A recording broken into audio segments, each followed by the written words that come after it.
Well, a very long-standing mystery may have been solved. And I'm going to say may because, innocent until proven guilty in this. But we're talking about the Long Island serial killer and the Gilgo Beach murders. If you remember quite a while back, about 10 years ago, 12 years ago, they were finding a lot of bodies on Gilgo Beach in Long Island, buried seemingly next to each other. It did appear to be a serial killer. There was a lot of other strange aspects to other bodies that were being found there, but they did believe serial killer, but nobody knew who this was. Nobody ever arrested in connection. Well, that's all just changed. In an unexpected twist to that notorious Gilgo Beach murder investigation, a man named Rex Heuerman, he's a 59-year-old architect, arrested and charged with a decade-old crime. The Long Island resident had until recently led an obscenely unassuming life as a husband, father, and respected professional in Manhattan. That's interesting. Where have we seen that before? What other serial killer cases where has the guy been married, has kids, and lives an otherwise fairly normal life? I'm going to go with BTK. Heuerman is alleged to be the man behind the gruesome Gilgo Beach murders, which took the lives of at least 4 women, leaving a trail of mystery in their wake. The victims, now known as the Gilgo Four, were found wrapped in burlap sacks along Ocean Parkway near Gilgo State Park in December of 2010. Sources close to the investigation revealed that Heuerman had been identified as a person of interest more than a year ago, following a crucial DNA match. This is, again, where the good old DNA that somebody got at the Christmas party to go see who their relatives are saved the day again. The DNA was retrieved from a pizza crust discarded by Heuerman, later tested in the Suffolk County Crime Laboratory. The results indicated Heuerman could not be ruled out as a contributor to the male hair found on the burlap sack used to transport victim Megan Waterman. I'm very curious to learn more about that term right there. Could not be ruled out, because a lot of times with DNA we hear, it's a match, a perfect match. Verbiage a little bit different there. But I think they're treading lightly, aren't they? I don't know if they're treading lightly, or it depends on the type of DNA that was matched. But your odds like that, you're already, pretty good. But how good could it get? I guess we'll find that out shortly with that DNA match. We're going to have a guest on the show later in the week. Dan, is it Dan Crane? Is that who I'm having? Who do I have on? Yes. He is a forensic scientist. He is a DNA expert. He is a biology teacher, if I remember correctly. He's a professor. Really, really good at what he does. And he knows DNA. So if anybody's going to be able to spell this out, it's going to be Dan. Yeah, and he's been on before. He's talked a lot with us about the Kohberger case and such. So that should be very interesting. Well, adding to the web of evidence, it's not just that hair of DNA. Web of evidence was Heuerman's suspicious online activity, which included searches related to the Gilgo Beach murders and family members of the victims, as per statements made by District Attorney Raymond Tierney. News of the arrest has shocked those who knew Heuerman. He looked like an everyday guy, a regular neighbor, said Barry Ostlander, a local resident, former classmate of Brenner High School, where Heuerman graduated in 1981, expressed disbelief, calling him a person who flew under the radar. Interestingly, records indicate that during the times in victims Melissa Barthelemy, Megan Waterman, and Amber Costello disappeared, Heuerman's wife, Asa Erlup, was either out of the country or New York State. The couple had 2 children. Victoria, their daughter, had previously listed as an employee of her father's architecture firm, RH Architects. Heuerman's arrest has given renewed hope to the victims' families and reopened those old wounds at the same time. Cherie Gilbert, the sister of Shannon Gilbert, whose disappearance led to the discovery of the Gilgo Four, said that she was relieved at the arrest, adding that Heuerman deserves to rot in prison. And of course, if he is, in fact, guilty of these crimes.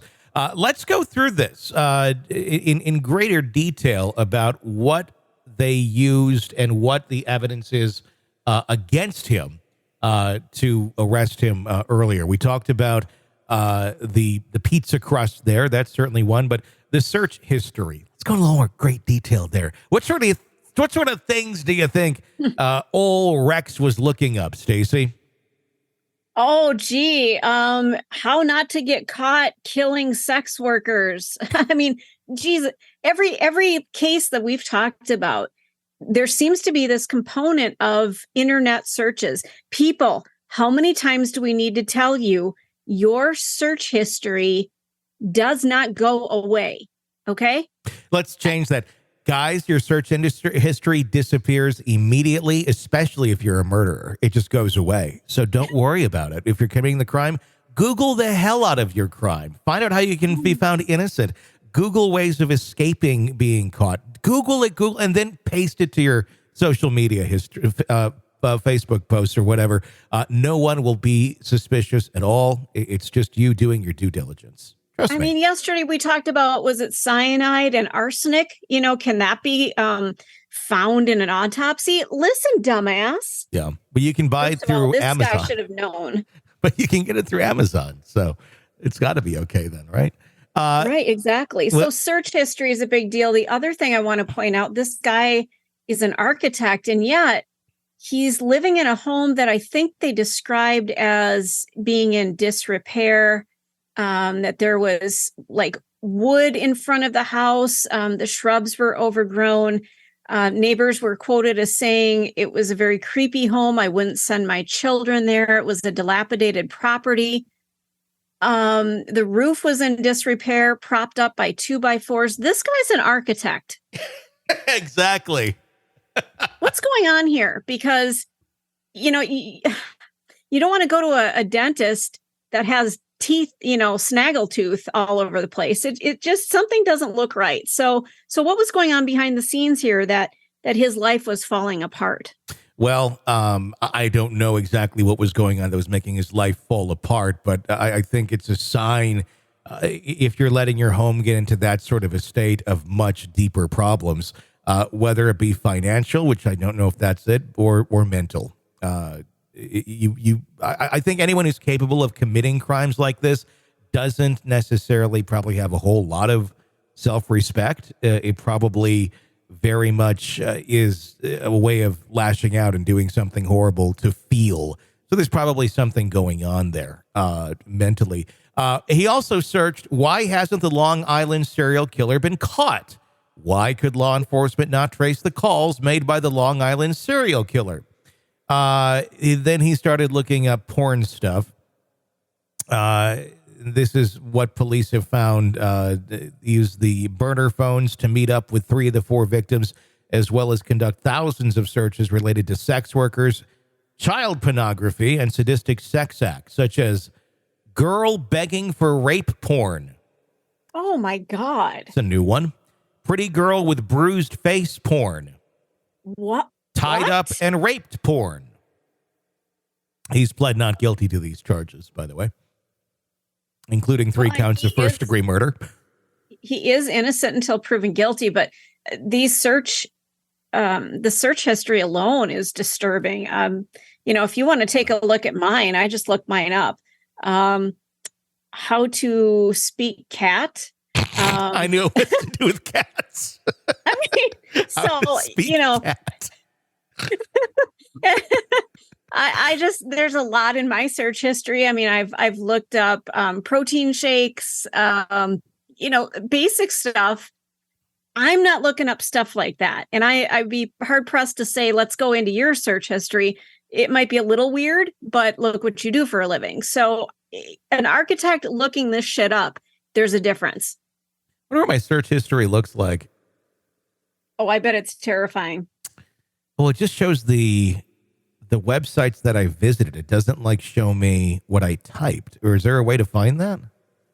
There is. I believe it's in your settings.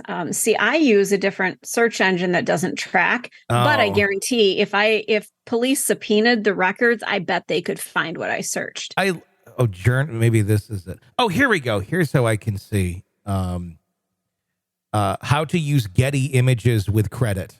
So I learned that. O.J. Simpson estate. Let's see here. Manson family, Wikipedia. Meow Wolf, because I'm going to go check that out in Dallas here in a couple of weeks.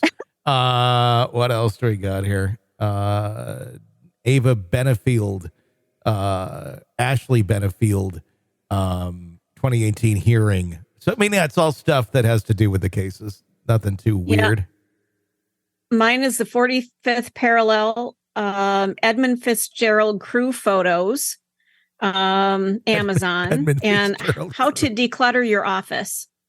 There you go. You got some good searches there. Yeah, there's nothing about what you just read. Yeah. Heuermann used burner phones for arranging meetings with the victims. The disturbing offline activity is another big thing. And property investigation. Police have investigated his home in New York where they took Heuermann into custody. It's not exactly stated what is going on or what they found, but they are in there. They are looking for evidence. So be interesting to see if this is if he is in fact the killer, if he's a trophy keeper. If there's anything in the house belonging to those women, that will be pretty much a slam dunk at that point. Wow. And wasn't there wasn't there a toddler that was killed as well during this time frame? Yes, there was a child and I believe a man that was found on the beach dead too.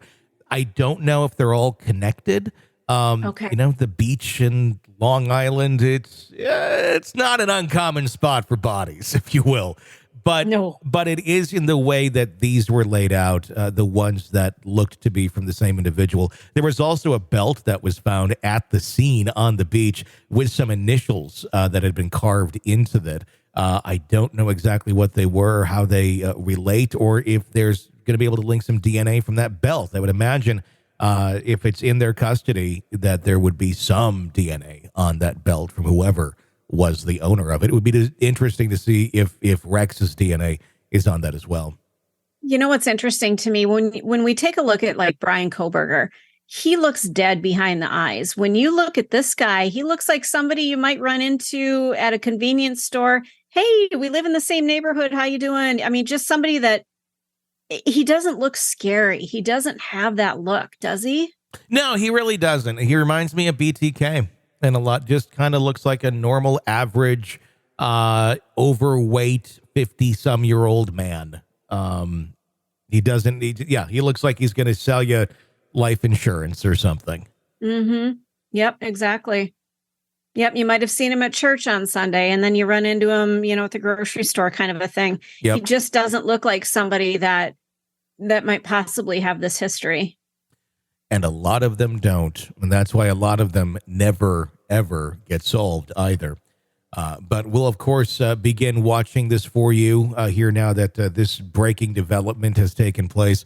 And we'll keep you up to date. We're probably going to create a sub-podcast channel for this as well to cover this as it continues to develop. Here with True Crime Today and the Hidden Killers podcast.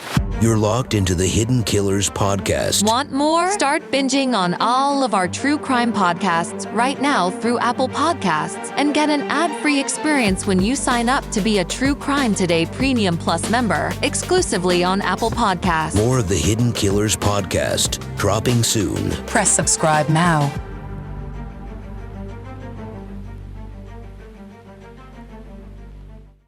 This is the Hidden Killers podcast. Want more? Start binging on all of our true crime podcasts right now through Apple Podcasts and get an ad-free experience when you sign up to be a True Crime Today Premium Plus member exclusively on Apple Podcasts. More of the Hidden Killers podcast dropping soon. Press subscribe now.